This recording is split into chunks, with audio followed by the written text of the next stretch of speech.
Então hoje eu vou falar um pouquinho sobre estética e filosofia da arte, dando uma continuidade àquele vídeo sobre reflexão filosófica e arte que eu fiz anteriormente e me baseando ainda nesse livro Introdução à Filosofia da Arte, do Benedito Nunes. Então a estética e a filosofia da arte nos ajudam a pensar os objetos artísticos e os objetos estéticos. A ideia de estética, eu acho que a gente está muito acostumado a ela, né? No sentido de ligar-se ao belo, né? Então você vai numa clínica de estética para ficar mais belo, mais bela. E, entretanto, você não vai numa clínica de estética para estudar o belo. Mas é isso que a estética como disciplina filosófica faz, né? Ela é o estudo do belo. Mas a disciplina estética, ela não é só o estudo do belo. Ela também investiga os valores dos objetos estéticos, a experiência estética e também investiga as estruturas dos objetos artísticos. Então, a estética também fala de arte, né?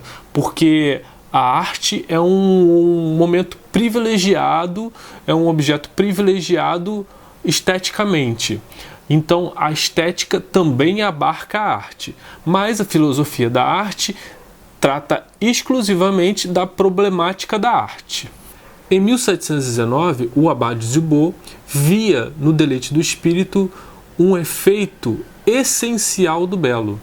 E o belo precisaria de dois sentidos principais, a audição e a visão. Então, a audição e a visão seriam, então, faculdades que nos levariam a uma certa visão interior, como falava Shaftesbury. Essa visão interior, para Addison, é uma função essencial do ser humano. É uma faculdade inata do ser humano que leva à possibilidade do deleite do belo.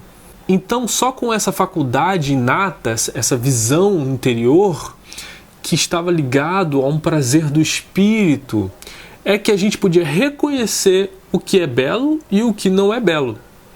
Para a gente poder ter o prazer, né, de apreciar, de ter o deleite, da fruição, de ver um objeto estético, de experienciar um prazer estético.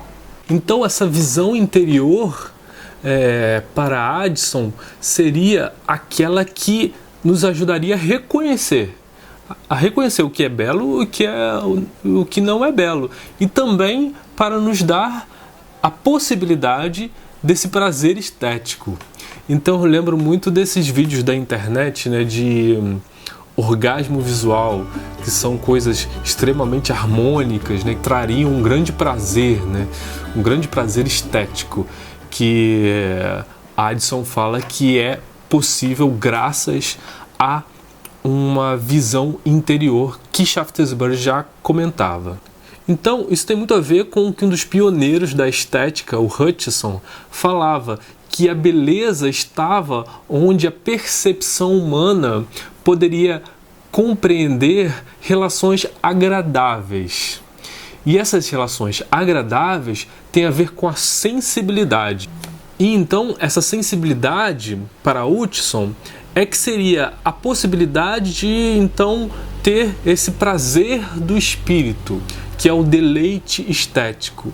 Então, essa ideia de que, bom, a pessoa é sensível, né? Então por isso que ela gosta de arte, né? A arte está ligada à sensibilidade, vem também daí. Então, para Hutcheson, o deleite bastaria em si.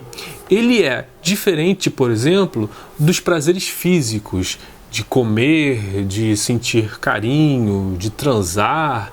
Ele era muito diferente desses prazeres e, ao mesmo tempo, não poderia ser captado pela intelectualidade, não poderia ser captado por uma via racional.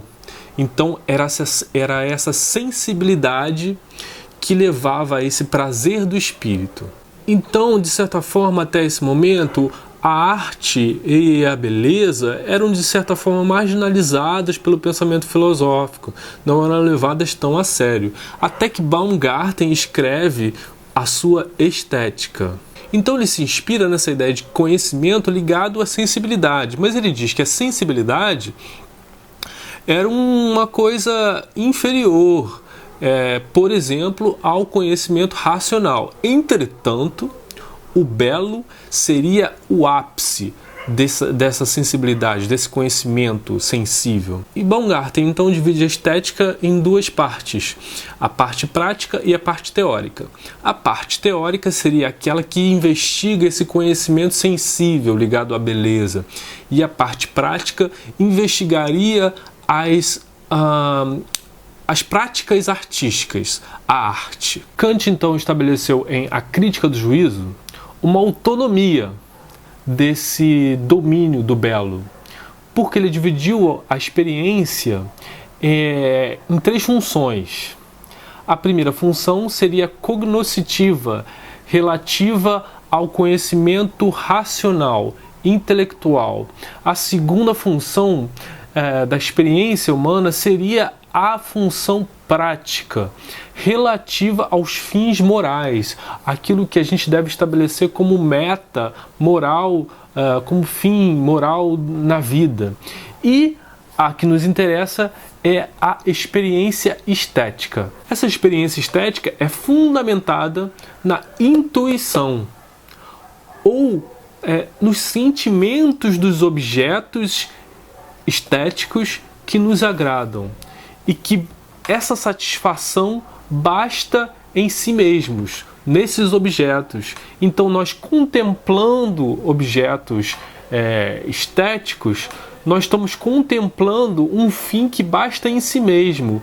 Então nós estamos pegando um pouco dessa satisfação que o objeto já tem em si. O belo, então, nesse caso, é o objeto dessa experiência estética, o belo, a beleza, e nós contemplamos desinteressadamente. E a gente pode dividir essa experiência estética em alguns aspectos.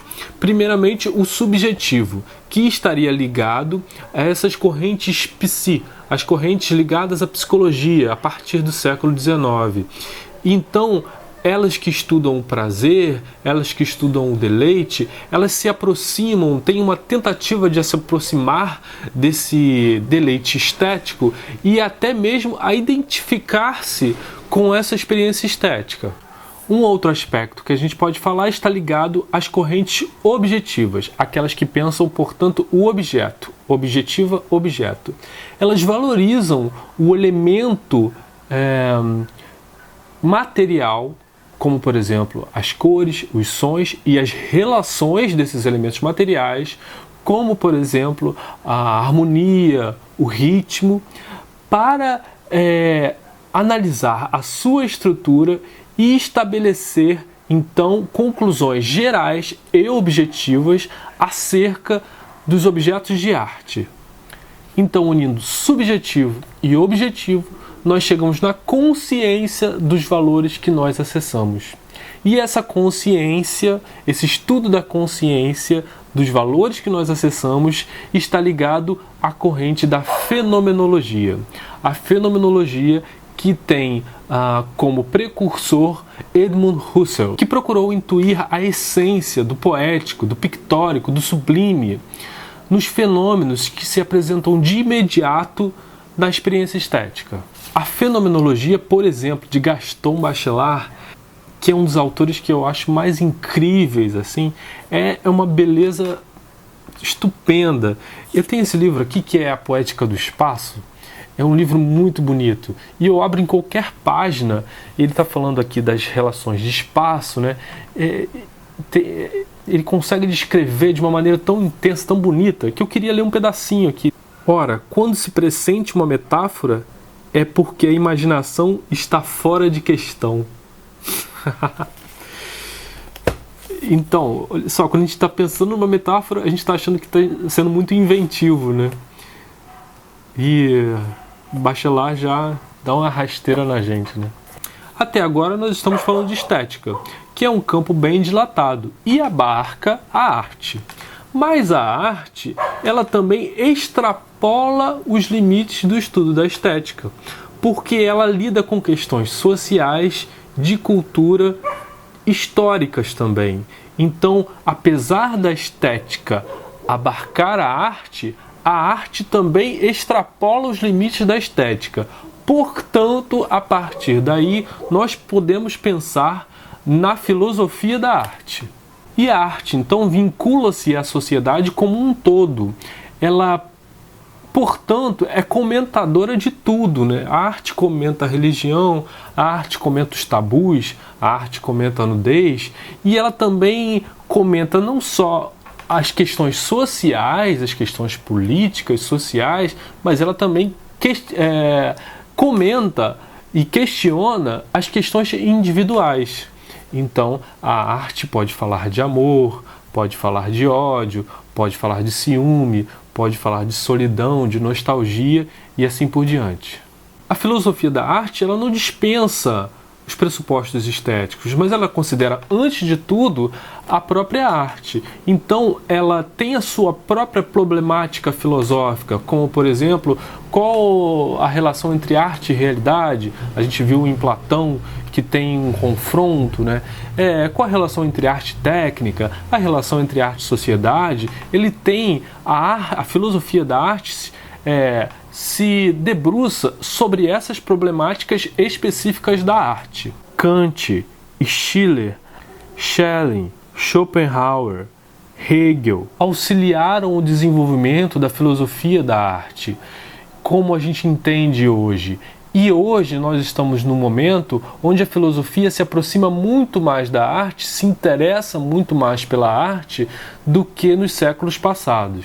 Então a filosofia da arte, em geral, busca justificar a existência da arte e o valor da arte no conjunto das criações do ser humano.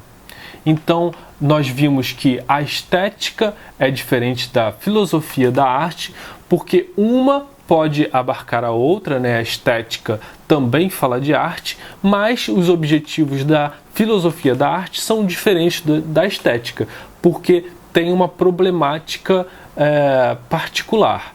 Então, esse vídeo é para a gente entender esse problema do que é arte, do que não é arte também, né? Porque uma coisa pode ser um objeto estético, como, por exemplo, essa pilha de livros, mas não ter uma intencionalidade artística. Isso não é um objeto artístico, talvez seja mais próximo de um objeto estético, como essa parede, mas os quadros que estão na parede têm mais intenção de arte. Então, a estética e a filosofia são boas maneiras da gente refletir sobre o objeto artístico e o que é e o que não é arte também.